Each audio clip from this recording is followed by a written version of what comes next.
Selamat pagi, saya Hana Mutiara Pasaribu, NIM 210101117120064 dari kelas C akan mempresentasikan analisa rekayasa nilai pada studi kasus kelima yang berjudul City of Hercules Intermodal Transit Center.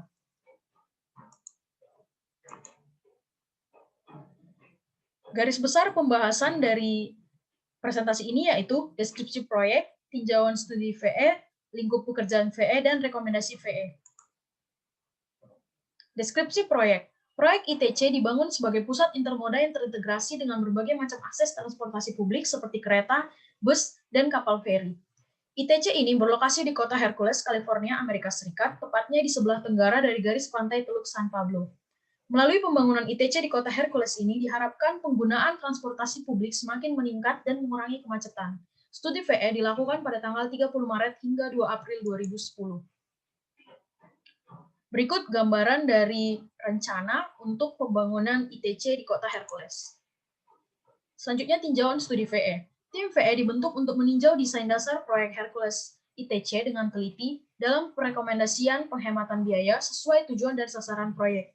Tim VE dipimpin oleh Ken Smith PE dan terdiri dari insinyur dan arsitek profesional yang sangat berkualifikasi serta independen dari tim desain ITC, dengan pengecualian dari arsitek proyek, untuk mengevaluasi komponen proyek integral dan terkait dengan pembangunan stasiun. Ketua tim VE menyiapkan model biaya dari estimasi biaya dasar yang disediakan oleh tim proyek.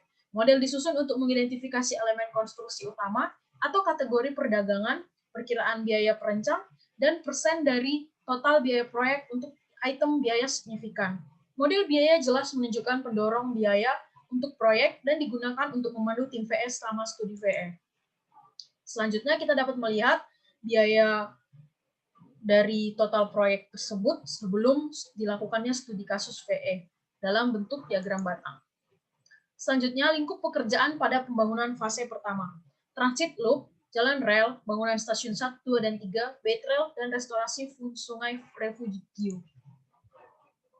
Lalu, analisa VE-nya terdiri dari model biaya atau cost model, analisis fungsi, dan diagram fase. Berikut total biaya proyek sebelum dilakukannya VE, yaitu sebesar 63,26 miliar dolar. Dapat kita lihat pada tabel. Selanjutnya, model biaya atau cost model. Bangunan stasiun sebesar 32,3% dari total proyek. Untuk retaining wall sebesar 26,6% dari total proyek. Untuk pengaturan jalan rel sebesar lebih dari 8% dari total proyek. Dan relokasi saluran gas serta utilitas serat optik kurang lebih 8% dari total proyek. Analisis fungsi. Analisis fungsi menghasilkan pandangan unik dari proyek studi. Ini mengubah elemen proyek menjadi fungsi yang memindahkan tim VE secara mental menjauh dari desain asli dan membawanya ke konsep fungsional proyek. Fungsi didefinisikan dalam kata kerja pernyataan untuk mengurangi kebutuhan ke tingkat yang paling elemental. Identifikasi fungsi elemen desain utama proyek memungkinkan pertimbangan yang lebih luas tentang cara alternatif untuk menyelesaikan fungsi. Selanjutnya, diagram fase. Terdiri dari basic function dan secondary function, di mana basic function-nya yaitu memindahkan orang, dan secondary function-nya yaitu mengakses kereta, mengakses transit, menyediakan konektivitas, dan memberi tumpangan. Selanjutnya, lingkup kerja PE. Lingkup kerjanya terdiri dari transit loop, jalan rel, bangunan stasiun 1, 2, dan 3, serta bait rail. Lalu berikut dapat kita lihat anggota tim VE yang diketuai oleh Ken Smith, di mana manajer proyek desain untuk proyeknya adalah David McPherson Hedier. Rekomendasi VE yang diberikan dimaksudkan untuk membantu dalam keputusan manajemen yang diperlukan untuk memajukan proyek melalui proses pengiriman proyek. Selanjutnya kita akan bahas tentang rekomendasi VE ini. Di mana rekomendasi VE untuk proyek ITC Kota Hercules terdapat 11 rekomendasi yang direkomendasikan oleh tim VE, yaitu rekomendasi VE 1 hingga rekomendasi VE ke-11. Selanjutnya akan saya bahas satu persatu. Di mana rekomendasi VE nomor 1 untuk penataan kembali jalan kereta api, yang mana fungsinya adalah mengatur jalan rel dan menghapus trek Sofli. Konsep awalnya membangun trek Sofli ganda, mengalihkan jalan kereta ke trek Sofli sementara, membangun jembatan di bawah trek utama MT1 dan MT2 yang telah ada. Rekomendasi VE-nya membangun jembatan baru di bawah lalu lintas, lalu kemudian membangun trek utama baru. MT3. Selanjutnya, penghematannya diperoleh sebesar $495.950 melalui rekomendasi VE nomor 1 tadi. Selanjutnya, rekomendasi VE nomor 2 yaitu isi dinding. Fungsinya untuk menahan tanah. Konsep awalnya Penggunaan dinding penahan tanah cantilever yang didukung oleh pile di sepanjang area proyek Bayfront. Rekomendasi PE-nya, perbaikan tanah dengan MSE atau dinding blok segmental. Berikut gambaran antara konsep awal dan rekomendasi PE-nya. Selanjutnya, diperoleh penghematan biaya sebesar 10,03 miliar dolar dari rekomendasi PE nomor 2. Rekomendasi PE nomor 3, dinding pendek di sepanjang promenade. Fungsinya untuk menyediakan konektivitas. Konsep awalnya jalan setapak lebar di antara Transit Loop Drive untuk mengakomodasi proses bongkar muat lalu lintas betrail dan area pejalan kaki. Rekomendasi PE-nya mengurangi lebar jalan setapak dengan cara mengubah bagian atas menjadi miring atau dengan penggunaan tangga. Konsep awalnya dapat kita lihat pada gambar yang paling atas, lalu yang dua gambar di bawahnya ini adalah rekomendasi dari PE. Selanjutnya diperoleh penghematan biaya sebesar 0,04 miliar dolar melalui rekomendasi PE tersebut.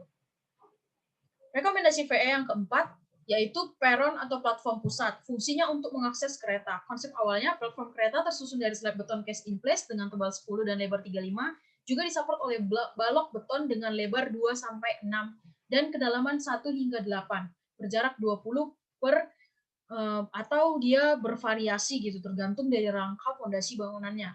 Nah, rekomendasi PE-nya menggunakan beton post tension berukuran 10, baik cor di tempat cast in place ataupun pracetak dengan topping di atas kedua balok untuk mengendalikan penurunan dan keretakan. Berikut gambaran rekomendasi PE-nya. Lalu selanjutnya, kita dapat melihat penghematan biayanya diperoleh 0,6 miliar dolar dari rekomendasi PE tersebut. Rekomendasi PE nomor 5, perbaikan pagar pembatas. Fungsinya untuk mengakses platform. Konsep awalnya menggunakan guardrail tinggi 42, dilengkapi panel tempered glass 0,5 di dalam 1,5 kali 0,5 galvalum rangka baja. Rekomendasi PE-nya terdapat dua opsi. Opsi pertama itu opsi A, yaitu mengganti guardrail kaca dengan guardrail dari kabel baja dengan pegangan dari stainless steel. Lalu yang kedua, opsi B, pada tanjakan tepi luar, memperlebar tanjakan untuk menghilangkan celah antara tanjakan tepi dan struktur. Lalu menghilangkan guardrail kaca, namun tetap menggunakan handrail stainless. Selanjutnya, kita dapat melihat rekomendasi VE untuk opsi A dan opsi B. Lalu, penghematannya diperoleh 0,48 miliar dolar dari rekomendasi VE tersebut. Selanjutnya, ada rekomendasi VE nomor 6, yaitu pengurangan turbin angin. Fungsinya untuk mitigasi dan mengurangi dampak. Konsep awalnya menggunakan 12 turbin angin. Rekomendasi VE-nya yaitu terdapat dua opsi. Opsi pertama opsi A, menggunakan 10 turbin angin saja. Konsep kedua yaitu opsi B, menggunakan 8 turbin angin. Selanjutnya itu ada penghematan biaya yang diperoleh melalui rekomendasi biaya dapat kita lihat 0,16 miliar dolar. Lalu ada rekomendasi PE nomor 7. Konstruksi rangka brace station. Fungsinya untuk mengakses kereta. Konsep awalnya menggunakan rangka penahan momen untuk menahan beban lateral. Lalu selanjutnya rekomendasi PE-nya menggunakan rangka yang diperkuat untuk sebagai ganti rangka penahan momen. Rekomendasi VE-nya dapat kita lihat gambarannya sebagai berikut. Lalu diperoleh penghematan biaya sebesar 0,36 miliar dolar. Nah, untuk rekomendasi VE nomor 8, restraining track guardrail merupakan rekomendasi yang dia direkomendasikan VE secara langsung tanpa konsep awal. Jadi fungsinya itu untuk mengatur rel, rekomendasi VE-nya memasang restraining guardrail di sepanjang platform stasiun. Berikut gambarannya. Lalu selanjutnya kita melihat bahwa diperoleh biaya sebesar 0,11 miliar dolar untuk rekomendasi VE tersebut. Rekomendasi VE nomor 9, fasilitas promenade atau taman. Fungsinya untuk mitigasi atau mengurangi dampak. Konsep awalnya, jalan setapak untuk pejalan kaki terdiri dari unit pavers dan atau beton yang ditingkatkan. Furnishing taman trick seat menyediakan tempat duduk, tempat sampah, parkir sepeda, meja piknik, dan pohon. Rekomendasi VE-nya menggunakan beton berwarna atau beton cap untuk menggambarkan jalan dan tetap memberikan nilai estetika dan meningkatkan penggunaan. Berikut gambarannya. Lalu dapat diperoleh penghematan biaya sebesar 0,4 miliar dolar dari rekomendasi VE tersebut. Selanjutnya rekomendasi VE nomor 10, penghilangan basement. Fungsinya untuk merawat bangunan. Konsep awalnya, dinding penahan tanah pada stasiun 1 tidak bisa dibangun sebelum konstruksi stasiun selesai. Hal ini menimbulkan konstruksi yang rumit. Penggunaan rekomendasi VE nomor 1 dan 2 memungkinkan penyederhanaan konstruksinya, di mana diperoleh penghematan sebesar 0,41 miliar dolar. Selanjutnya, rekomendasi VE nomor 11 yang terakhir, item landscape dan lain-lain. Fungsinya untuk mitigasi dan mengurangi dampak. Konsep awalnya menggunakan rumput sebesar $6 per square foot dan mulsa organik sebesar $100 per cubic yard. Rekomendasi VE-nya menggunakan rumput $3 per square foot dan mulsa organiknya sebesar $45 per cubic yard.